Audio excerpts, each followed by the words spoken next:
Firman-Mu pelita bagi kakiku, terang bagi jalanku. Firman-Mu pelita bagi kakiku, terang bagi jalanku. Oke, ya, shalom dan selamat malam semuanya ya. Thank you udah join. Ya, puji Tuhan. Malam hari ini kita akan kembali melanjutkan pelajaran kita tentunya mengenai intisari seluruh kitab ya, kitab Yeremia. Tapi sebelum itu mungkin saudara tidak terlalu aware bahwa minggu ini itu sebenarnya minggu duka cita buat kekristenan ya, karena ini salah satu yang saya bilang ya, mentor yang saya nggak pernah ketemu itu seorang hamba Tuhan, teolog yang luar biasa, namanya John MacArthur, baru saja meninggal hari Senin yang lalu kalau saya nggak salah ya, Senin atau Selasa. Saudara, saya nggak bisa bayangkan dia masih banyak yang dia mau tuangkan di dalam tulisan-tulisannya. Tetapi Tuhan berkehendak lain, umur 86 ya dia meninggal, dan dia ini yang yang shape my theological understanding gitu mengenai teologi dan mengenai kekristenan gitu. Saya banyak membaca buku-bukunya, mendengar khotbah-khotbahnya luar biasa gitu. Dan banyak juga contribute dari leader-leader di dunia kekristenan dan sekuler yang turut kasih tribute untuk John MacArthur ini. Saudara, salah satu warrior of truth di dalam dunia kekristenan. Dia itu berani melawan ketidakbaikan yang ada di dunia ini, termasuk pemerintahan California waktu itu mengenai COVID, mengenai aborsi, LGBT. Dia openly stand for the truth gitu ya. Jarang sekali ada orang yang berani seperti ini di tengah-tengah dunia postmodernisme yang kompromi dengan kebenaran. Beliau stand firm ya. Legasinya tentunya terus mengalir ya sampai Tuhan Yesus datang, karena buku-bukunya semua udah dipublish. Khotbah-khotbah saudara bisa dengar kalau saudara mau di YouTube, available. Websitenya dia itu seluruh resourcesnya dia dikasih gratis tanpa bayar, saudara. Itulah yang membuat Tuhan pakai dia luar biasa. Suatu hari kita akan ketemu orang-orang hebat seperti ini di surga ya. Oke, nah kita akan melanjutkan pelajaran kita dari, kalau seperti ini saudara masih kelihatan share screen-nya dengan saya sendiri ya? Tergantung setting saudara ya? Iya, tergantung kok. Oke, ya, saya selalu lupa itu. Ya, kita sudah masuk kepada kitab Yeremia ya. Minggu lalu kita sudah membahas kitab Yesaya dalam satu kali pertemuan karena cukup panjang. Sebenarnya Yeremia juga cukup panjang ya. Ada 52 pasal. Tapi kita akan coba selesaikan dengan kitab Ratapan. Kenapa? Karena kitab Ratapan itu nggak terlalu panjang ya, ditulis oleh orang yang sama gitu. Nah, kita akan mulai dulu dengan kitab Yeremia ya, Yeremia. Nah, saudara, Yeremia itu saya beri judul The Book Judgment on Unrepentant Nation. Jadi ini kitab mengenai penghakiman atau penghukuman kepada bangsa yang tidak bertobat, yaitu kerajaan Yehuda ya. Ingat, kerajaan Yehuda itu kerajaan bagian selatan ya, yang 2 suku, dan yang 10 suku dibuang ke Assyria, ke Asyur, yang 2 suku dibuang ke Babilonia, yang 10 suku tidak kembali, yang 2 suku kembali untuk membangun reruntuhan setelah Nebukadnezar datang tahun 586 untuk menghancurkan Yerusalem dan Bait Suci ya. Nah, Yeremia adalah orang yang menubuatkan kehancuran itu ya. Nah, Yeremia itu namanya ada banyak spekulasi, tapi tepatnya mungkin diterjemahkan Jehovah Throws ya. Ini dalam pengertian seperti laying the foundation ya, atau Tuhan itu establish sesuatu di tengah tengah something. Itu maksudnya nama dari Yeremia. Ya, dan dia adalah orang yang menulis, nabi yang menyatakan pesan Tuhan kepada suku Yehuda mengenai penghakiman yang akan datang. Nah, ada beberapa fakta mengenai Yeremia ini, saudara ya. Kalau saudara melihat slide ini, Yeremia itu disebut di beberapa bagian lain di Alkitab Perjanjian Lama ya namanya. Misalnya dalam 2 Raja-Raja 23:31, 1 Tawarik. Di dalam Nehemia juga disebut kurang lebih 7 kali ya nama Yeremia. Kemudian Yeremia ini adalah nabi yang juga namanya disebut 9 kali di luar dari kitabnya sendiri, di luar kitab Yeremia. Ya, ada di 2 Tawarik, ada di Esra, Daniel, dan di Matius. Ya, cukup banyak disebut. Lalu dalam Perjanjian Lama dan Perjanjian Baru itu Yeremia, kitab Yeremia dikutip di paling tidak dalam 7 kesempatan ya. Di Daniel sempat disebut, in fact Daniel itu tahu masa pembuangan suku Yehuda hanya 70 tahun karena dia membaca kitab Yeremia. Ya, lalu Matius juga menyebut di 1 Korintus, 2 Korintus, Ibrani, ya, itu beberapa kutipan-kutipan yang diambil dari kitab Yeremia. Jadi kitab yang cukup berpengaruh di dalam seluruh kanonisasi Alkitab, baik di Perjanjian Lama maupun di Perjanjian Baru.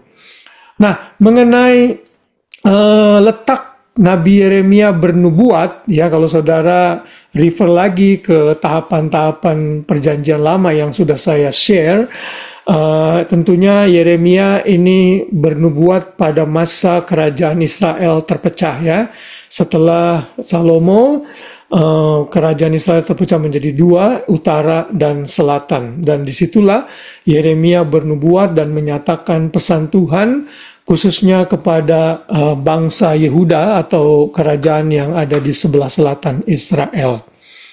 Nah, ini saya ungkapkan lagi menurut kitab Ibrani ya Tanakh, Yeremia itu ada dalam kategori Nevi'im ya. Nevi'im itu artinya kitab nabi-nabi, sedangkan di dalam kitab kanonisasi kita, Yeremia itu ada di bagian nabi-nabi besar ya.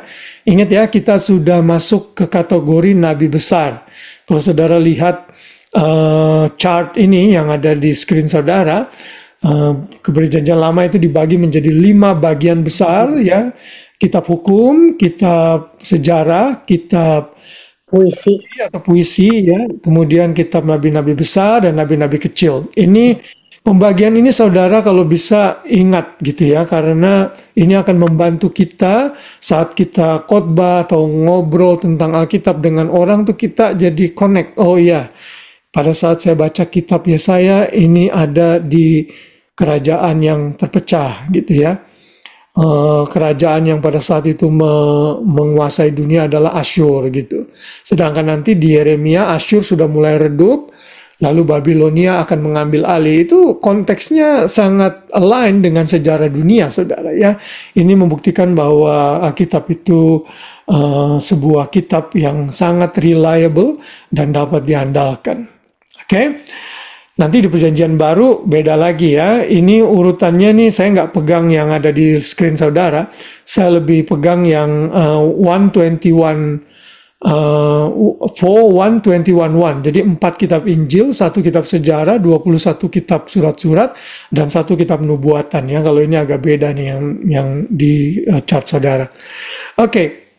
Sedangkan penulis dari kitab Yeremia tentunya tidak diragukan lagi adalah Yeremia yang menulis kitab ini. Kenapa?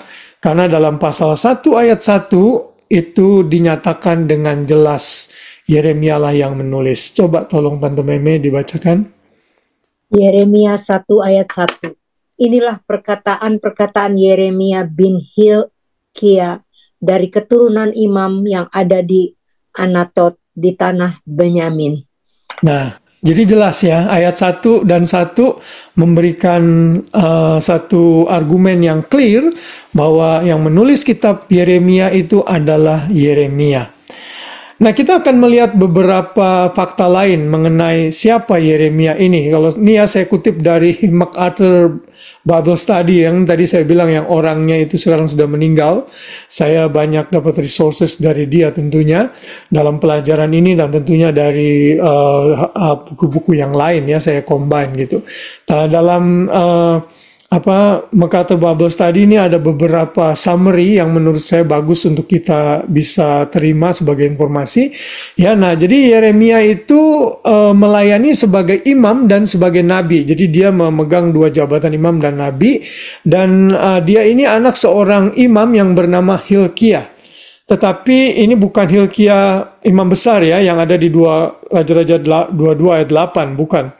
Ini beda, ini hanya seorang imam saja. Nama papanya disebut yaitu Hilkiah.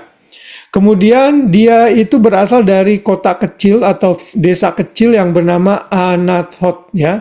Anathot, dan sekarang kota ini masih ada di Israel yang bernama Anata. Kalau saudara cari di Google Map, saya iseng-iseng ketik ada kota ini. Ini adalah kota 3 mil dari sebelah northeast ya, Yerusalem. Ini bagian dari peninggalan suku Benyamin di sana. Nah, sebagai pelajaran untuk suku Yehuda, Yeremia diperintahkan Tuhan untuk tidak menikah. Jadi dia remain unmarried paling tidak ya. Di pasal 16 ayat 1-4 itu dikatakan mengenai Yeremia. Kemudian di dalam kitab Yeremia juga dicatat bahwa ia dibantu oleh seorang sekretaris yang bernama Baruk ya. Yang kemungkinan besar Yeremia mendikte apa yang perlu ditulis dan dicatat di dalam tulisannya di dalam kitab Yeremia. Ya, dan tentunya juga kitab Ratapan itu ada dalam pasal 36 dan pasal 45. Ya, Yeremia menyebut Baruk ini.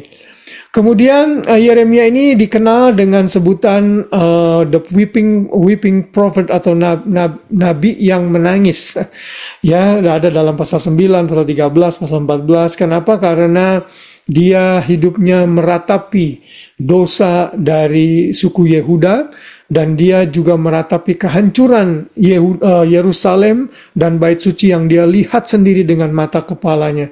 Satu tragedi yang sangat menyedihkan sehingga dia menangisi kota Yerusalem dan penduduk Yehuda yang tidak mau bertobat gitu ya. Dalam pelayanannya dia seringkali dimasukkan dalam penjara, dia diusir ya, lalu dihina, bahkan sempat dibuang ke lobang di masa pemerintahan Yoyakim. Jadi ini satu komitmen yang kuat dari seorang nabi, sekalipun dia banyak oposisi, dia tetap menyampaikan pesan Tuhan. Sesungguhnya kita semua harus seperti itu ya, karena kebenaran itu tidak bisa diganggu gugat. Itulah makanya saya sekali lagi menyebut kenapa saya senang dengan tokoh John MacArthur ini, karena dia itu uncompromised dengan ketidakbenaran gitu. Dia lakukan seperti apa yang Yeremia lakukan, dan kita semua sebagai anak-anak Tuhan juga gitu. Kita mesti ready untuk unpopular di tengah-tengah jemaat, mungkin di tengah-tengah teman kita, demi kebenaran gitu. Kita nggak boleh kompromi dengan ketidakbenaran. Lalu yang berikutnya, Yeremia itu membawa pelayanannya secara langsung kepada umat Yehuda ya, jadi benar-benar penduduk dan teman-teman sebangsanya sendiri ya, tapi juga tentunya berkembang untuk bangsa-bangsa lain, karena di kitab Yeremia ini dia menubuatkan penghukuman kepada banyak bangsa-bangsa ya. Ada beberapa bangsa yang disebut di sana, termasuk di dalamnya Babilonia. Kemudian dia menyampaikan pesannya hanya satu, agar mereka bertobat sehingga penghukuman Tuhan tidak datang kepada mereka. Tapi ternyata kita tahu mereka tidak mau bertobat ya. Dan saat mereka jauh dari Tuhan dan tidak bertobat, Babilonia datang untuk menghancurkan kota Yerusalem. Itu ada di pasal 27. Dan yang fakta terakhir yang kita bisa lihat dari Yeremia, dia juga menganjurkan agar bangsa-bangsa lain untuk submit kepada Babel, ya, karena dia tahu Babel ini salah satu instrumen yang Tuhan pakai untuk mendisiplin umat Yehuda yang tegar tengkuk dan selalu hidup dalam pemberontakan dan penyembahan berhala, yang membuat hati Tuhan berduka. Nah, ini kurang lebih fakta-fakta yang kita bisa pelajari dan dapat dari Nabi Yeremia, ya. Nah, sekarang kita masuk ke bagian yang kedua, siapa yang menjadi penerima dari kitab Yeremia ini? Penerima kitab Yeremia tentunya penduduk Yehuda, ya, dan juga daerah-daerah sekitarnya sebelum pembuangan ke Babel dan selama pembuangan ke Babel. Jadi memang fokusnya ini adalah orang-orang yang sebentar lagi akan mengalami tragedi pengerusakan dan penghancuran kota Yerusalem, dan juga selama masa mereka pembuangan, begitu ya. Makanya Daniel sempat membuka kitab Yeremia ini dan dia sadar, oh ternyata cuma 70 tahun. Begitu. Makanya Daniel dipakai Tuhan untuk juga menubuatkan mengenai masa depan Israel, ya, masa depan Israel, dan nanti kita akan belajar itu dalam kitab Daniel, ya. Oke, tanggal penulisan. Menurut para ahli menghitung Yeremia itu melayani kurang lebih 5 dekade, ya. 50 tahun, saudara. Dia melayani dan menyampaikan pesan Tuhan. Coba bayangin, saudara, 50 tahun. Sekali lagi saya sebut John MacArthur, ya. John MacArthur itu melayani sebagai gembala tuh kalau nggak salah 56 tahun di gereja yang sama, saudara. Kalau saudara perhatikan gereja-gereja besar itu kadang-kadang mereka pindah-pindah, yang menggembalakan di gereja yang beda-beda, tapi dia setia.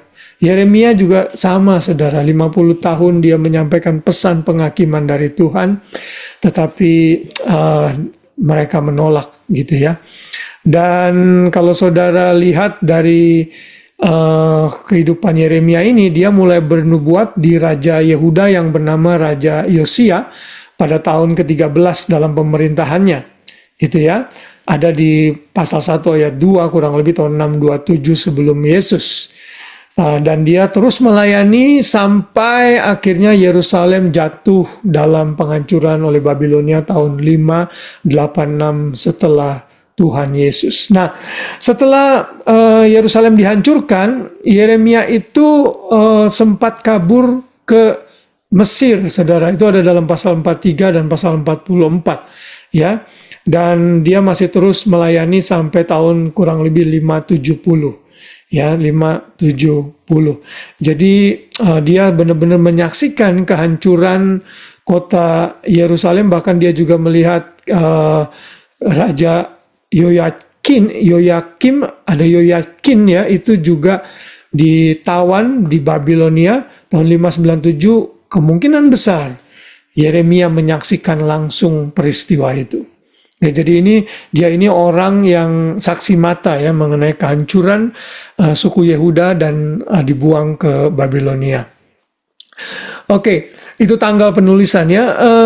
Lalu apa tujuan Tuhan mengizinkan Yeremia menulis kitabnya ini?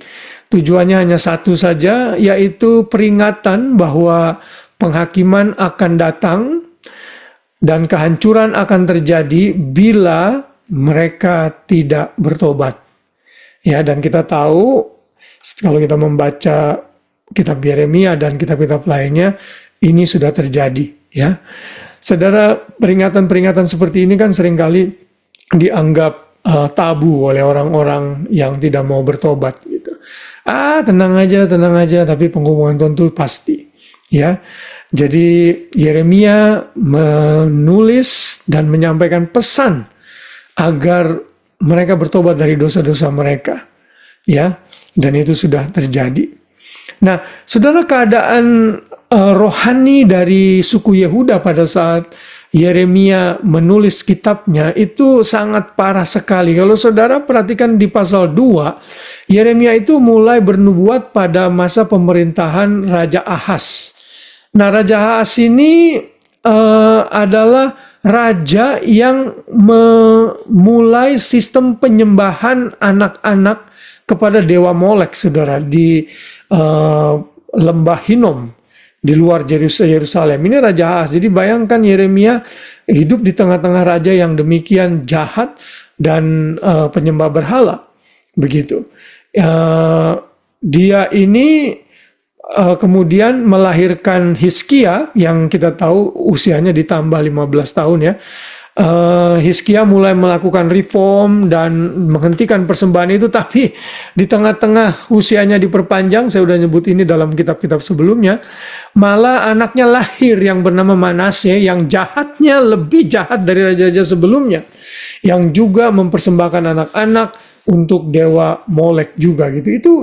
Itu situasi di mana Yeremia berada pada saat dia menyampaikan pesan Tuhan kepada raja-raja ini ya. Lalu di kerajaan Yehuda pada saat itu juga menyembah dewa surga ya, ratu surga yang kita sebut dengan Queen of Heaven. Dan ini juga mendukakan hati Tuhan tentunya. Yosia sempat membersihkan ini, tapi ternyata nggak sampai ke akar-akarnya, sehingga mereka mulai lagi melakukan ini di masa-masa akhir gitu ya, pemerintahan Yosia. Jadi Yeremia hidup di tengah-tengah bangsa yang benar-benar penyembah berhala, yang benar-benar tidak mau mendengar apa yang dinyatakan oleh Yeremia. Ya, tadi saya sudah singgung. Jadi pada saat itu settingnya adalah kerajaan Asyur sudah mulai meredup, lalu kerajaan Babilonia mulai bangkit dengan raja yang dipimpin oleh raja yang bernama Nabopolassar. Ini kalau saudara ketik di Google, ini ada saudara, ini di dalam sejarah dunia dicatat. Dan melalui pemerintahan dia inilah Asyur dikalahkan sehingga Babilonia muncul menjadi kerajaan yang besar. Tapi kerajaan Babilonia tidak bertahan lama karena setelah itu digantikan oleh Persia ya. Saudara, nanti kita akan belajar di kitab Daniel. Kemudian Persia juga nanti digantikan oleh Yunani dengan munculnya satu tokoh yang bernama Alexander Agung ya. Yunani akhirnya tumbang juga oleh Romawi. Nah, di masa Romawi inilah perjanjian baru ditulis ya. Yesus ada di pemerintahan Romawi gitu. Sayang. Ya. Slide-nya memang nggak ganti ya? Iya, nggak ganti ya. Iya, masih ini. Nah, jadi disitulah keadaan keadaan situasi yang terjadi di suku Yehuda di mana Yeremia bernubuat ya. Nah, itu tujuannya ya. Sambil tadi juga saya menyinggung mengenai setting kitab Yeremia, background keadaan yang terjadi pada saat itu. Nah, sekarang kita masuk kepada susunan ya. Sekali lagi saya selalu pakai ini sebagai susunan yang lengkap tapi singkat. Ya, kalau saudara lihat ya, pasal 1 sampai 45 itu berbicara mengenai dosa-dosa Yehuda dan penghakiman atas mereka. Ya, pemanggilan Yeremia. Ingat ya bahwa Yeremia tadinya dipanggil Tuhan dan sempat menolak ya, karena dia bilang dia bukan orang yang cakap bibir. Beda dengan Yesaya ya, waktu dipanggil utuslah aku gitu. Kalau ini aku, utuslah aku. Kalau Yeremia ini aku Tuhan, utus orang lain gitu. Tapi Tuhan bilang kan, sejak dari kandungan ibumu aku mengenal engkau. Ayat yang kita sudah dengar berkali-kali. Yeremia akhirnya meresponi panggilan Tuhan dan menyampaikan pesan kepada suku Yehuda ya mengenai penghakiman Tuhan. Di pasal 30-33 ada janji pemulihan atas Israel di tengah-tengah penghukuman Tuhan. Lalu pasal 39-45 itu kejatuhan Yerusalem dicatat. Dan pasal 46-51 itu nubuatan kepada bangsa-bangsa lain yang juga menjadi musuh-musuh Israel ya. Ada nubuatan kepada Mesir, Filistin, Moab, Amon, Edom, Damaskus, Kedar dan Hazer, Elam ini Persia dan juga Babilonia. Lalu pasal 52 itu mengenai runtuhnya Yerusalem. Saudara, tema utama dalam kitab Yeremia adalah penghakiman akan datang, bertobatlah. Tapi kita tahu mereka tidak mau bertobat. Ya, dan itulah susunan singkat ya dari kitab Yeremia. Nah, Ada beberapa poin mungkin yang saya mau sampaikan dalam brief summary ini ya. Sekali lagi, tema utama Yeremia itu adalah mengenai penghakiman kepada Yehuda, tetapi Tuhan tetap menjanjikan restorasi mengenai yang akan dipulihkan dalam Messianic Kingdom, suatu hari Yesus yang akan datang dan memerintah tentunya. Kalau di dalam kitab Yesaya itu lebih banyak menekankan masa depan yang gemilang untuk Israel dari pasal 40-66 yang kita sudah lihat minggu lalu. Kalau Yeremia itu tidak fokus ke sana. Kenapa? Karena dia lebih menekankan penghakiman yang akan segera datang, ya. Dan pesan-pesan Yeremia intinya menyatakan bahwa udah nggak ada waktu lagi, mereka sampai pada titik of no return, sehingga penghakiman datang menghancurkan Yerusalem dan seluruh penduduknya. Kemudian tema kedua yang muncul di kitab Yeremia itu adalah kemauan Tuhan untuk tetap memberkati bangsa Israel, ya. Sekalipun mereka tidak bertobat, apalagi kalau bertobat tentunya Tuhan akan pulihkan mereka, ya. Kemudian fokus untuk rencana Tuhan dalam kehidupan Yeremia, mengenai kehidupannya dan masa depannya. Saudara bayangkan menggenapi panggilan Tuhan yang di masa sulit seperti ini itu nggak mudah. Saya sudah sempat singgung minggu lalu, Yeremia ini salah satu nabi yang Tuhan suruh berbicara, bernubuat kepada Yehuda, tapi mereka tidak akan mendengar, ya. Satu discouragement pemanggilan pelayanan, ya. Mungkin kita seringkali, pokoknya kamu melayani Tuhan nanti begini. Ya, memang udah dikasih tahu dulu, kamu sampaikan pesan Tuhan. Tapi mereka tidak akan mendengar kamu. Luar biasa tuh, ya. Nggak ada orang yang bisa bertahan mungkin pada masa ini kalau kita diminta dipanggil Tuhan seperti itu. Tapi Yeremia memberikan kita pelajaran, kalau saudara melayani Tuhan, saudara menyampaikan pesan yang baik untuk orang lain, orang nggak dengar, ingat Yeremia. Ya, Yeremia itu nabi yang sudah mengalami lebih dulu. Oke. Nah, ini tema-tema lain yang ada di Yeremia, ya. Tuhan sebenarnya menghendaki Israel itu kembali kepada kasih mereka yang mula-mula. Tadi saya sudah sebut Yeremia adalah nabi yang selalu nangis untuk kotanya. Lalu ada juga intimate relationship God had with Israel and that he yearned to keep it. Jadi Tuhan sebenarnya menghendaki hubungannya dengan Israel dipulihkan, tapi mereka tetap menolak. Lalu suffering, ya, di dalam kitab Yeremia kita melihat bagaimana penderitaan seorang nabi Tuhan yang setia terhadap panggilannya. Lalu peran firman Tuhan yang memegang peran penting dalam kehidupan Yeremia. Dan yang ke-6 dan ke-7 sudah bisa baca sendiri, ya. Di situ dijelaskan mengenai faith in expecting restoration from God kepada orang-orang Yehuda sekalipun di tengah-tengah masa yang sulit. Lalu ada tema tentang doa juga, ya, yang menggerakkan hati Tuhan, gitu. Seorang teolog yang lain namanya Ray Stedman. Ray Stedman ini juga menulis sebuah buku yang mengenai intisari seluruh Alkitab. Dia mencatat, membagi dua, ya, tema besar dalam kitab Yeremia, yaitu nasib dari sebuah bangsa yaitu Yehuda, dan juga perasaan-perasaan dari Yeremia. Saudara, Yeremia ini seorang nabi yang dalam tulisannya mengungkapkan isi hatinya, bagaimana dia sedih, ya, merana gitu melihat apa yang terjadi atas bangsanya, saudara. Saudara, ada buku lain juga yang bagus mengenai intisari seluruh kitab ini yang dikarang oleh Mark Dever. Saya punya bukunya, cukup tebal, Perjanjian Baru dan Perjanjian Lama. Mark Dever ini seorang hamba Tuhan dari Presbyterian Church di Philadelphia kalau saya nggak salah. Dia menulis buku itu, ya, cukup tebal bukunya, ringkasan intisari seluruh kitab-kitab, ya. Nah, itu yang paling tidak menjadi garis besar dari isi dan pesan kitab Yeremia.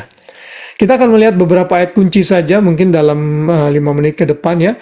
Misalnya Yeremia 1 ayat 5, ya. Coba tolong dibacakan Grace, Yeremia 1 ayat 5.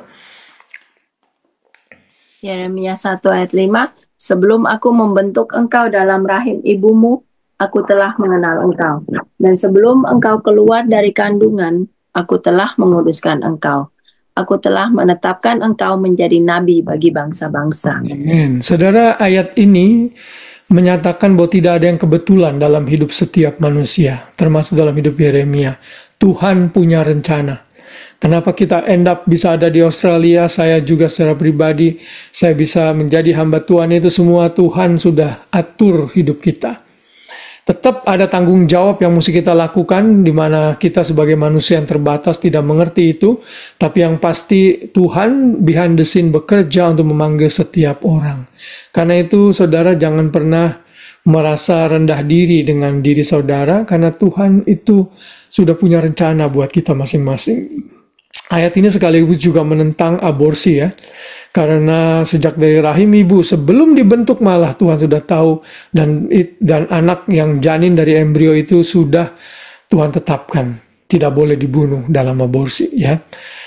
Lalu ayat kunci yang lain ya, tolong dibacakan Pak Ade, Yeremia 17 ayat 9. Yeremia 17 ayat 9. Betapa liciknya hati, lebih licik daripada segala sesuatu. Hatinya sudah membatu, siapakah yang dapat mengetahuinya? Thank you. Ya, Yeremia memberikan ungkapan mengenai isi hati manusia yang sudah tercemar karena dosa, yang licik dan penuh penipuan.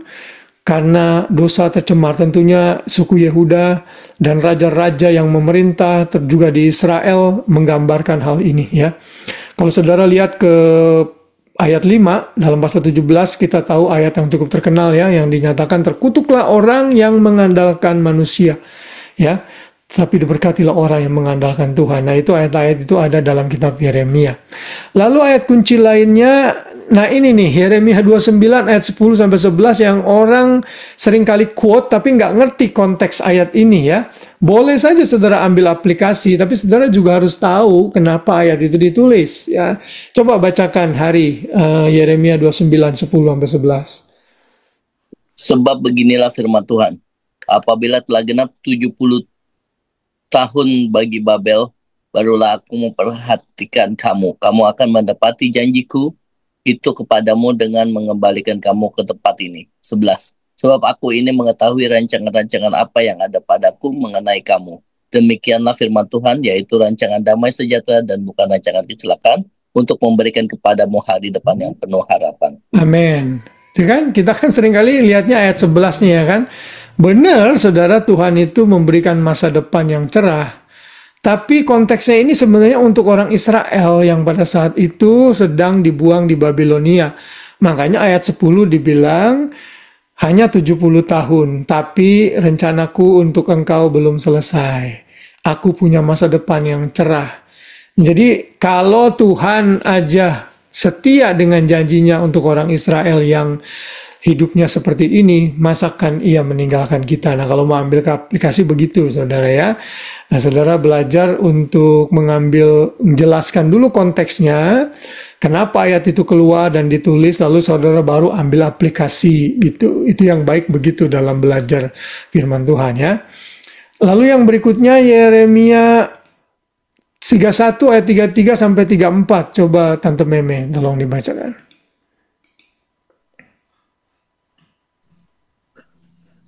Yeremia 31 ayat 33 34. 33. Tetapi beginilah perjanjian yang kuadakan dengan kaum Israel sesudah waktu itu. Demikianlah firman Tuhan. Aku akan menaruh Tauratku dalam batin mereka dan menuliskannya dalam hati mereka. Maka aku akan menjadi Allah mereka dan mereka akan menjadi umatku. 34. Dan tidak usah lagi orang mengajar sesamanya atau mengajar saudaranya dengan mengatakan, kenallah Tuhan, sebab mereka semua besar kecil akan mengenal aku. Demikianlah firman Tuhan, sebab aku akan mengampuni kesalahan mereka dan tidak lagi mengingat dosa mereka. Amin, thank you Tante. Nah, ayat ini adalah New Covenant ya, yang Tuhan berikan kepada orang Israel, bahwa satu hari kelak Tuhan akan memulihkan dengan Yesus sebagai rajanya. Kita tahu di dalam Alkitab itu ada beberapa perjanjian yang Tuhan buat ya. Ada Tuhan berjanji dengan Nuh, ya, Noahic Covenant. Tuhan berjanji dengan Abraham, ya, Abrahamic Covenant. Tuhan berjanji dengan Daud, Davidic Covenant. Dan terakhir, Tuhan memberikan janji namanya New Covenant, di mana kita, saudara dan saya, hidup sekarang di dalamnya. Tapi penggenapan secara penuh nanti dalam kerajaan 1000 tahun sampai kekekalan, karena di situ dikatakan tidak perlu lagi orang ngajarin jangan begini, jangan begitu. Tuhan sendiri yang akan kasih tahu dan orang akan nurut dengan sendirinya. Itu nanti penggenapannya. Tapi di perjanjian baru kita tahu Yesus menggenapi ini saat dia mengangkat cawan, ya kan, dalam perjamuan malam yang kita pakai dalam perjamuan kudus, ya. Cawan ini adalah perjanjian baru yang dimeteraikan oleh darahku. Nah, jadi Yesus menggenapi perjanjian baru yang Yeremia tulis ini. Dan di kitab Ibrani juga ini dikutip tentunya, ya. Dan pasal 52 ayat 12-13 ini ayat kunci lain yang kita bisa lihat juga. Tolong Iren dibacakan.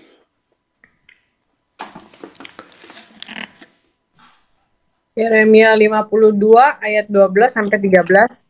Dalam bulan yang kelima pada tanggal 10 bulan itu tahun ke-19 pemerintahan Nebukadnezar Raja Babel.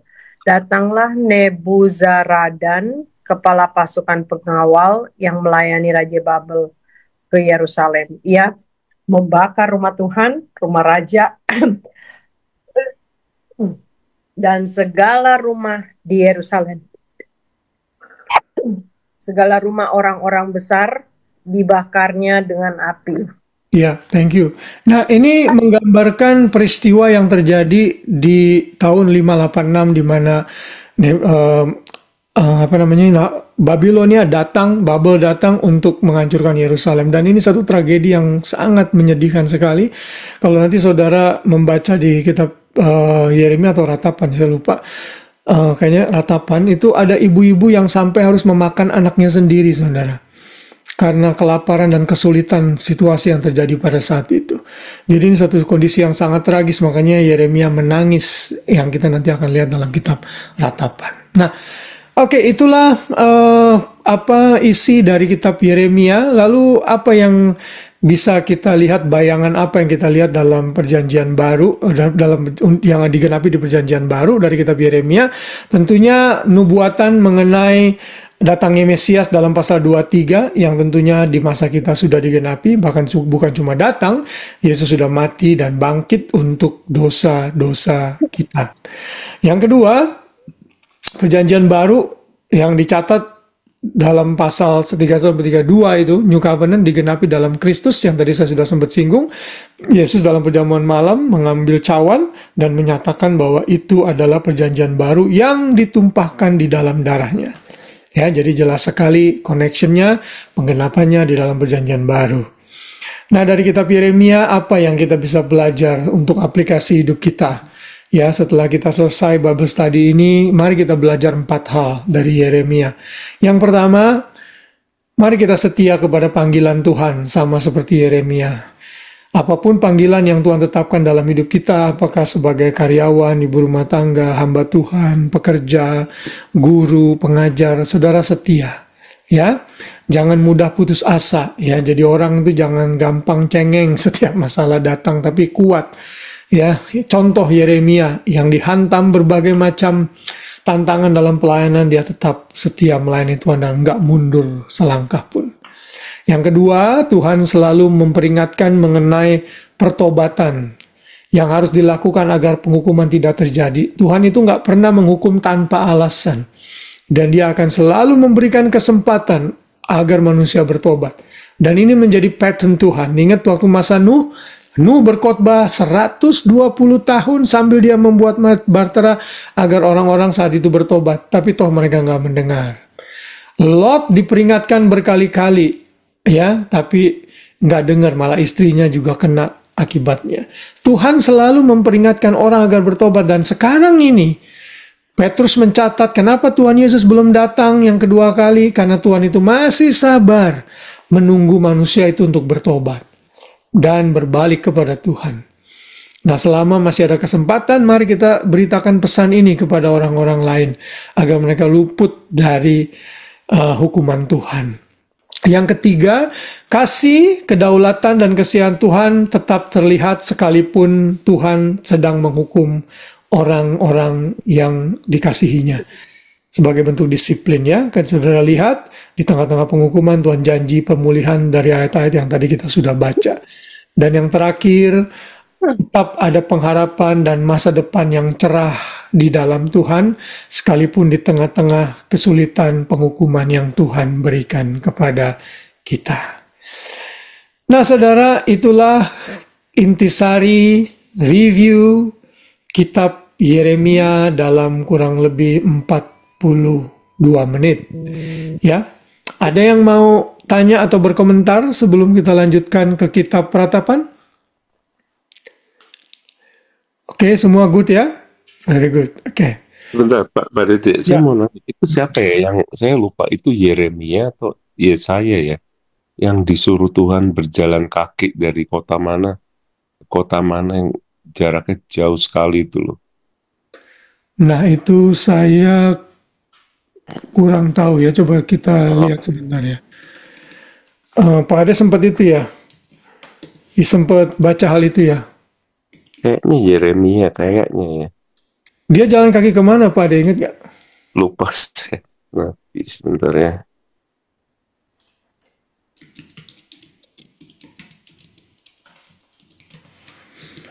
Oke, coba kita lihat.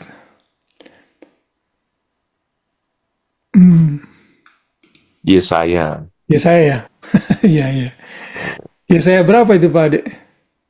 Yesaya 20 ayat 2. Dia bilang, Tuhan menyuruh Nabi Yesaya menanggalkan pakaian dan alas kakinya, jalan dalam keadaan telanjang, tidak kasut. Oke. Tanda kenabian selama 3 tahun. Ya, itu Yesaya itu. Iya, saya ingat suruh jalan kaki jauh sekali gitu kan, travel gitu, tanpa, ya mungkin cuma pakai baju dalam doang gitu. Iya, iya, iya. Wow. Tadi pasal berapa tadi Pak Ade? Ini sih ditulisnya apa ya? 20, saya kok beda. Yesaya 20 ayat 2. Iya, iya, iya. Wah, luar biasa ya. Makanya itu dia, Yesaya adalah salah satu nabi lain yang setia dengan perintah dan panggilan Tuhan ya. Oke. Ada lagi yang lain? Baik, kalau tidak ada, kita akan coba lanjutkan mungkin dalam kurang lebih 10-15 menit mengenai kitab Ratapan, saudara ya. Namanya aja Ratapan, berarti kitab ini berisi mengenai tangisan dan ratapan seorang nabi yang melihat kehancuran kotanya dan bangsanya, yaitu Yeremia. Ya, nama kitab Ratapan ini sebenarnya muncul dari Latin Vulgate ya, terjemahan bahasa Yunani dari seluruh Alkitab oleh Jerome tahun abad keempat, dan dia memberi judul kitab Ratapan ini sebagai lamentation atau ratapan. Ya, sedangkan Septuaginta itu memberi judul loud cries atau jeritan yang keras ya. Ini sebenarnya menggambarkan dari bahasa Ibrani yaitu ekah yang artinya how, yang menggambarkan satu keadaan kekelaman ya, dismay. Itu ada dalam pasal 1 ayat 1, 2 ayat 1, 4 ayat 1. Ya, inilah akhirnya kitab ini disebut sebagai kitab Ratapan atau tangisan ya, karena melihat kehancuran dari kota Yerusalem. Coba kita lihat Ratapan 1 ayat 1. Novi tolong dibaca Ratapan 1 ayat 1. Ah, betapa terpencilnya kota itu, yang dahulu ramai. Laksana seorang jandalah ia, yang dahulu agung di antara bangsa-bangsa, yang dahulu ratu di antara kota-kota, sekarang menjadi jajahan. Nah, ya, ini kan keadaan Yerusalem. Nah, kata how, lonely itu how itu adalah ekah. ya, yang artinya a loud cry gitu ya. Kayak apa ya kalau dalam bahasa Indonesia ya, aduh kok kayak begini gitu ya. Nah itu seperti itu ya, sambil meratap gitu, sedih melihat situasi yang terjadi, saudara. Ya, nah saudara, kitab ratapan ini itu adalah kitab yang termasuk dalam Megillot. Saudara ingat nggak Megillot? Megillot itu kitab-kitab yang dibaca pada hari raya di Israel. Nah, salah satunya adalah kitab ratapan ya. Saudara ingat kan kitab Kidung Agung dibacakan saat Passover. Rut dibacakan saat hari raya panen. Lamentation atau ratapan dibaca pada setiap hari raya Av gitu ya. Tisa Av ini dirayakan kurang lebih bulan Juli, bulan Agustus, saudara, karena bulan Av ini adalah bulan di mana saat di mana terjadinya penghancuran Yerusalem, dan oleh providensi Tuhan waktu Raja Titus menghancurkan Yerusalem di tahun 70 itu juga terjadi di tanggal yang sama. Makanya Israel setiap melewati tanggal-tanggal ini setiap tahunnya mereka tuh ngeri-ngeri, saudara. Aduh, apalagi yang akan terjadi? Kayak apa ya, tanggal kutukan gitu bagi mereka. Ya, nah mereka setiap merayakan hari raya ini mereka membacakan kitab Lamentation sebagai bentuk refleksi ya. Itu ada dalam Megillot. Kalau kitab Pengkhotbah itu dibaca pada hari raya Sukkot, lalu Esther pada hari raya Purim yang kita sudah lihat beberapa waktu yang lalu. Oke, yang menulis kitab ratapan tentunya Yeremia. Memang di dalam kitab ratapan tidak ditulis Yeremia yang menulis, tapi dilihat dari bukunya dan gaya penulisannya, para teolog sepakat, juga rabi-rabi Yahudi sepakat bahwa Yeremia lah yang menulis, karena banyak sekali kemiripan-kemiripan dari kitab Yeremia. Jadi yang menulis kitab ratapan, ingat ya, Yeremia. Ya, karena itulah kitab ratapan ini dimasukkan dalam kategori kitab nabi besar karena penulisnya sama. Ya, walaupun jumlah pasalnya hanya 5, tapi digabungkan dengan Yeremia, didekatkan dengan Yeremia ya. Kemudian penerimanya siapa? Yang menerima kitab ini adalah tentunya suku Yehuda ya, yang hidup pada masa penghancuran kota Yerusalem oleh Babilonia pada tahun 586. Ya, itu penerimanya. Sedangkan tanggal penulisannya ini lebih tua dibandingkan Yeremia, sekitar tahun 586 sampai 575 sebelum Tuhan Yesus ya, sebelum Masehi, BCA, before current era ya, tahun 586 sampai 575 sebelum Tuhan Yesus. Sekali lagi mungkin Yeremia meminta tolong Baruk untuk membantu dia menulis kitab ini juga ya. Kemudian tujuannya apa? Tujuan Yeremia menulis kitab ini oleh inspirasi Roh Kudus adalah kitab mengingatkan kehancuran Yerusalem dan penderitaan umat Israel sebagai bentuk penghukuman dari Tuhan. A reminder buat orang-orang Israel agar berbalik dan kembali kepada Tuhan. Ya, ingat penghukuman Tuhan yang terjadi di masa lalu. Bahkan sampai detik ini bangsa Israel tetap toh tidak mau bertobat, saudara, dengan dosa-dosa mereka. Ya, jadi kitab ini ditulis dengan tujuan untuk mengingatkan betapa pedihnya penghukuman itu kalau kita melanggar perintah Tuhan. Dan ini kalau mau diaplikasikan dalam kehidupan kita ya, Tuhan itu bisa mendisiplin anak-anaknya dengan berbagai macam hal. Tidak semua yang terjadi yang tidak baik dalam hidup kita itu karena disiplin dari Tuhan, tapi ada yang disiplin dari Tuhan. Nah, kalau Tuhan disiplin, ingat betapa sakitnya. Karena itu jangan ulangi, itu pesannya, saudara ya. Nah, saudara ingat waktu di kitab Perjanjian Lama, khususnya di Ulangan 27-28, itu kan ada mengenai berkat dan kutuk ya.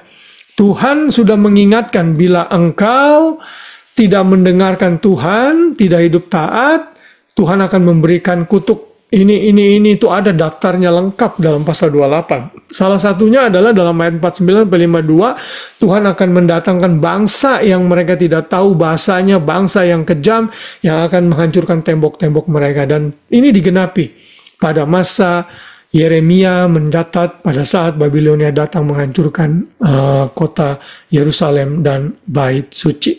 Ya, jadi ini satu peristiwa yang sangat menyedihkan sehingga Yeremia menyaksikan itu dan meratap akan peristiwa ini. Nah, kalau saudara, ini saya ambil dari Nelson Bible Study ya, ada kesamaan di dalam kitab Dua Raja-Raja, Yeremia dan Ratapan mengenai topik-topik tertentu ya. Saudara bisa lihat sendiri di screen saudara ya. Misalnya mengenai penyerbuan ke Yerusalem itu dicatat dalam Dua Raja-Raja 1-2, Yeremia dicatat pasal 39 dan seterusnya. Ya, jadi ada kemiripan peristiwa-peristiwa yang terjadi pada saat itu di antara tiga kitab ini, termasuk di dalamnya kitab Ratapan yang sedang kita bahas ini ya. Nah, apa isi dari kitab Ratapan? Isi dari kitab Ratapan ini diringkas dalam bagan yang ada di screen saudara ya. Pasal 1 itu lonely ya, kesepian, groaning, jeritan dari hukuman Tuhan. Kemudian pasal 2 angry, exhorting ya. Pasal 3 broken, weeping. Pasal 4 desperate, anguish. Pasal 5 weary and pleading. Saudara, jadi semua ini menggambarkan satu keadaan yang mengenaskan pada saat itu ya, yang ada di dalam kitab Ratapan. Jadi Yeremia bernubuat menyatakan mereka bertobat, kalau enggak penghukuman datang. Nah, kitab Ratapan itu penghukuman sedang dan sudah datang, lalu Yeremia menyaksikan itu, dan Yeremia berduka serta meratapi peristiwa ini. Peristiwa yang tragis yang terjadi atas bangsa Israel. Ya, saudara bisa lihat sendiri kisahnya ini di internet ya, apa yang terjadi di actual happening yang terjadi pada saat Babilonia menyerbu Yerusalem pada saat itu. Garis besar kitab Ratapan ya, kitab Ratapan itu terdiri dari 5 pasal dan setiap pasal itu menyatakan puisi atau syair yang terpisah. Dalam bahasa Ibrani, ayat-ayat berbentuk kepanjangan dari singkatan yang dimulai dari semua abjad Ibrani. Saudara, abjad Ibrani kan ada 22. Kalau saudara melihat kitab Ratapan dalam bahasa aslinya, dalam bahasa Ibrani, itu selalu dimulai dari abjad A, Alef misalnya, lalu dibuat satu kalimat gitu. Sebenarnya ini tujuan pola belajar orang Yahudi, dan bahkan sampai sekarang kalau orang mau belajar itu kan kita bikin singkatan-singkatan ya, biar lebih mudah gitu. Ya misalnya nih kalau saudara dalam bahasa Inggris ya, nama Chelsea ya, C-nya apa? Calm, reassuring to be with. Ya, H-nya apa? Helpful. I-nya enthusiastic. L-nya leader. C-nya, S-nya sincere. I-nya eloquent, dan E-nya ambitious. Nah, pola seperti ini udah ada dari zaman dulu di dalam literatur Ibrani, dan kitab Ratapan salah satu yang memuat ini. Juga Mazmur 119 kalau saya nggak salah, Mazmur terakhir itu juga dilihat dari abjad Ibrani satu-satu, kemudian membentuk satu ayat ya. Kalau saudara lihat itu di pasal 1 halnya seperti itu, tapi di pasal 3 tidak, karena ada 66 ayat tapi dibagi menjadi 3 ayat yang dimulai dari ulub abjad Ibrani. Jadi 3 ayat Alef, misalnya 3 ayat Bet, dan seterusnya sampai abjad yang terakhir ya. Jadi inilah struktur yang ada dalam kitab Ratapan. Sedangkan pasal 5 dari 22 ayat juga tidak pakai abjad tapi imply ya, terkandung di dalamnya mengenai akrostik ini ya. Jadi unik juga, kitab yang unik dari segi penulisan ya. Kemudian ini tadi yang saya sudah sebut, saya lupa keluarkan slide-nya ya. Pasal 1, 2, 3, 4, dan pasal 5. Brief summary lagi dari kitab Ratapan, saudara. Pasal 1 itu memberikan deskripsi mengenai duka cita yang sangat dalam, ya. Satu keruntuhan di dalam hati manusia, melihat kotanya yang ditinggalkan oleh Tuhan, dan mereka mengalami kesepian. Ini Ratapan dari Yeremia ya, gambaran jeritan hatinya. Sedangkan pasal 2 itu menggambarkan penghakiman Tuhan yang menyeluruh ya, Dimulai dari pasal ini ada deskripsi mengenai bagaimana tentara-tentara Nebukadnezar menyerbu dan menghancurkan kota Yerusalem. Dan yang pasal ketiga ini ada 66 pasal yang cukup panjang ya. Nabi Yeremia berbicara mengenai reaksi dirinya melihat kekelaman kotanya yang hancur ya. Kemudian pasal 4 Yeremia melihat lagi bagaimana penghakiman itu terjadi karena ketidakpercayaan orang-orang Yehuda terhadap apa yang Yeremia sudah sampaikan. Dan pasal kelima benar-benar kerendahan ya, titik terendah dari penghakiman yang Tuhan berikan, dan Yeremia merasakan itu dan dia menyebutnya sebagai satu disgrace yang seharusnya tidak terjadi kalau mereka sadar dan bertobat. Nah, itulah secara singkat ya isi dari kitab Ratapan yang kita bisa lihat, tidak terlalu detail yang bisa kita gali dari kitab Ratapan karena memang semuanya sebagian besar sudah di-cover dalam kitab Yeremia. Kitab Ratapan ini hanya menggambarkan isi hati Yeremia yang meratapi kotanya dan negerinya dan bangsanya yang dihancurkan oleh Babilonia karena ketidaktaatan mereka. Nah, apa bayangan dari kitab Ratapan yang digenapi di Perjanjian Baru? Hanya satu saja, Yeremia dikenal sebagai nabi yang menangis ya, karena kasihnya kepada umat Israel, dan duka cita dan menangis ini Yesus pun juga mengalaminya. Waktu dia memasuki Yerusalem, Yesus menyebut Yerusalem, Yerusalem. Ya, Matius 23 ayat 37, engkau yang membunuh nabi-nabi, melempari dengan batu orang-orang yang diutus kepadamu. Berkali-kali aku rindu mengumpulkan anak-anakmu sama seperti induk ayam mengumpulkan anak-anaknya di bawah sayapnya, tetapi yang kamu tidak mau. Yesus juga meratapi, menangisi Yerusalem yang tidak mau bertobat, saudara. Saudara, kita semua harus juga meratap melihat dosa lingkungan kita, mungkin keluarga kita yang tidak mau bertobat. Kita hanya bisa menangis di hadapan Tuhan, menyampaikan keluh kesah kita agar mereka sadar dan bertobat. Ya, dan ini digenapi di dalam Yesus sebagai gambaran dari Yeremia yang juga menangisi kotanya. Lukas 19 ayat 41-44 juga saudara bisa membaca. Waktu itu Yesus juga menangisi kota Yerusalem. Ayat 42, wahai betapa baiknya jika pada hari ini juga engkau mengerti apa yang perlu untuk damai sejahteramu. Tetapi sekarang hal itu tersembunyi bagi matamu, dan seterusnya. Ya, Yesus meratapi Yerusalem juga. Pelajaran apa yang kita bisa ambil dari kitab Ratapan? Yang pertama, konsekuensi dosa itu sangat tragis. Jadi jangan menganggap sepele dosa. Dosa adalah satu benih yang bila kita diami akan menjauhkan kita dari Tuhan dan akan membawa konsekuensi yang tragis dalam hidup kita. Dan bukan hanya untuk hidup kita, tapi kadang-kadang anak cucu kita bisa menderita karena dosa yang kita lakukan. Karena itu we have to watch what we do, ya, biar kita hidup terus menyenangkan Tuhan. Seperti konsekuensi dosa yang tragis yang dialami Yehuda, demikian juga kita harus menghindari jangan sampai itu terjadi pada kita ya, karena sangat tragis sekali penghukuman Tuhan. Kemudian yang kedua, saya lupa di poin yang tadi yang pertama ini, kalau nanti saudara belajar akhir zaman itu ya, masa tribulasi 7 tahun terakhir Tuhan dealing dengan Israel dan dunia ini itu adalah ultimate judgment yang Tuhan akan kasih kepada seluruh dunia di 7 tahun terakhir itu. Nah, ini membawa konsekuensi yang tragis. Kenapa? Karena dosa yang menolak Tuhan. Karena orang-orang yang menerima Tuhan, Yesus, akan diangkat dan tidak mengalami masa ini. Jadi, sekali lagi ini menekankan kepada kita bahwa memperingatkan kepada kita semua, dan tugas kita memperingatkan orang lain agar jangan hidup dalam dosa, ya, karena konsekuensinya tragis sekali.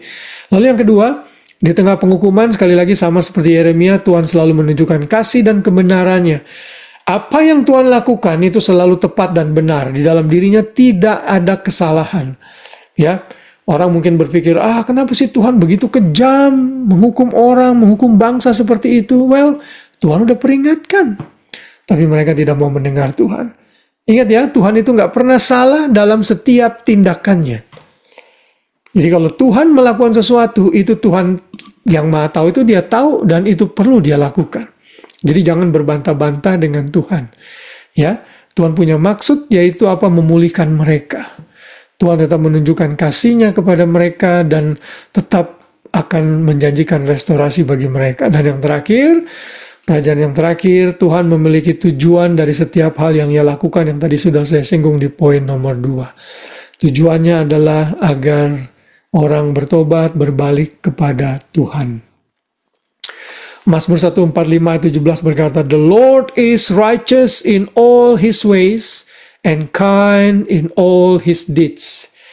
Tuhan Yahweh itu benar dalam segala jalannya, adil dalam segala jalannya, dan Ia baik hati dalam setiap yang dilakukannya. Itulah Tuhan kita.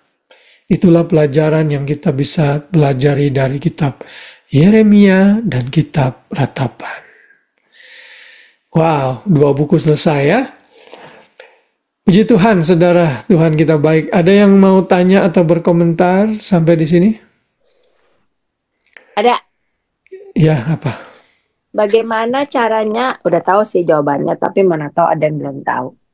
Bagaimana caranya kita membedakan hukuman atau sesuatu masalah itu berasal dari Tuhan atau kesalahan kita sendiri? Gimana? Kamu kan bilang udah tahu jawabannya. Menurut kamu apa? Inggris kan tanya kamu dong yang jawab. Katanya kamu udah tahu. Apa menurut kamu? Ya dari opinion kamu apa? Bagaimana caranya kita membedakan? Kan Tuhan juga menghukum, ya kan? Kalau kayak gitu tuh, kayak zaman Yeremia gitu kan, sampai seluruh kota dihukum. Itu kan pasti kan penduduknya bertanya-tanya dong, loh. Tapi mungkin maksudnya dari sekian banyak itu kan yang nggak tahu itu backgroundnya kenapa waktu itu Tuhan menghukum, ya karena Israelnya banyak yang nggak bertobat gitu ya maksudnya. Iya, tapi nah itu jadi tuh kesalahan, ya bagaimana gitu cara membedakannya gitu. Kalau misalnya ada tetangga kan, misalnya dari 100 orang penduduk pasti ada salah satu, nggak tahu juga ya apa 100-100-nya salah gitu, sampai Tuhan kok menghukum seluruh kota gitu bertahun-tahun lagi gitu. Ya, kita mesti bedakan antara corporate punishment sebagai satu kelompok, satu bangsa, dengan individual punishment gitu. Kan Daniel juga ikut dibuang sama teman-temannya, tapi Daniel dibuang itu karena akibat dosa bangsanya, dia keseret ke dalamnya. Tapi sebenarnya Daniel itu orang benar. Makanya di masa pembuangan dia prosper gitu. Jadi yang kita pelajari penghukuman bangsa Yehuda ini itu penghukuman sebagai satu bangsa. Sedangkan setiap individu itu bertanggung jawab kepada Tuhan masing-masing. Ya, jadi Tuhan tidak akan menghukum orang benar dengan orang yang tidak benar. Tapi kadang-kadang konsekuensi itu ikut kita alami karena ketidakbenaran orang lain gitu. Nah, jadi kalau kita sekarang mau aplikasikan dalam kehidupan kita, bagaimana membedakan itu hukuman dari Tuhan apa hukuman karena kesalahan kita?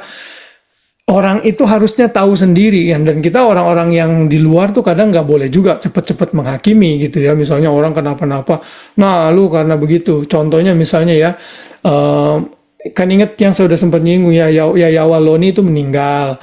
Ada siapa lagi tuh yang katanya ngentutin Alkitab, kan kena stroke langsung meninggal. Kan kita kan orang Kristen, orang yang nggak ngerti gitu langsung bilang, nah itu gara-gara itu. Nah belum pasti juga, nggak tahu kita. Yang kayak gitu tuh kadang masih misteri. Bisa aja itu hukuman dari Tuhan, tapi sebagai manusia yang tidak mau tahu, ada baiknya kita menjaga juga agar kita tidak memperkeruh suasana dalam hal kesatuan di Indonesia gitu ya. Langsung bilang tuh, ingat ya, gara-gara itu kamu melakukan itu. Jadi kita harus hati-hati juga sih. Jadi setiap dalam level individu, saya yakin saudara dan saya tahulah Ya, Roh Kudus ada dalam hati kita. Apakah itu memang disiplin dari Tuhan, atau memang Tuhan izinkan bukan karena kesalahan kita, tapi ya simply kita masih hidup dalam dunia yang masih jatuh dalam dosa, gitu ya. Kita hati-hati, orang yang nggak hati-hati lalu mencelakai kita dan kita mengalami yang tidak baik, gitu. Ya kayak begitu sih, ya. Oke, korek. Jawabannya gitu. Oke, ada lagi? Ingat ya, setia dengan panggilan kita ya. Ingat panggilan kita, jangan mudah give up ya. Saudara, manusia itu bisa mengecewakan. Saya sebagai gembala juga berkali-kali pasti kadang-kadang ada perkataan saya, mungkin perbuatan saya yang nggak menyenangkan. Ya saudara, dalam melayani jangan melihat manusia ada ya. Lihat Tuhan saja. Karena kita tahu Tuhan yang akan memberikan reward kepada orang-orang yang setia dalam panggilannya. Ingat Yeremia, ingat Yesaya tadi Pak Ade yang nyebutnya, suruh jalan kaki pakai inner garment doang. Selama berapa? 3 hari ya tadi ya. Itu kan luar biasa. 3 tahun. Oh 3 tahun malah. Tahun. Bukan 3 hari. Waduh, kita jalan kaki 5 menit aja udah capek-capek. Ya ingat terus akan panggilan Tuhan, setia. Dan Yeremia ini memotivasi saya juga kalau ada tantangan dalam pelayanan ya. Ingat Yeremia yang lebih berat dari saya gitu. Oke, puji Tuhan kita udah selesaikan.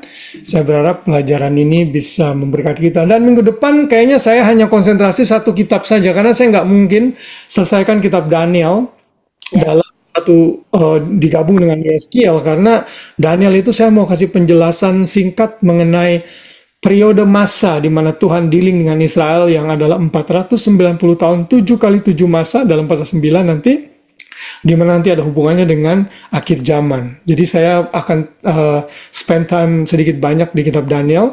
Jadi Yeskiel kita akan selesaikan 1 pertemuan minggu depan dan Daniel minggu depannya lagi.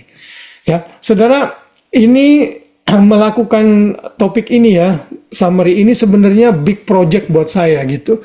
Karena ini big task, tapi saya senang lakukan. Kenapa? Karena ini jadi bahan record buat saya. Suatu hari orang mau belajar firman Tuhan, saya tinggal kasih rekamannya. Udah ada di YouTube, saya udah ada filenya, enak.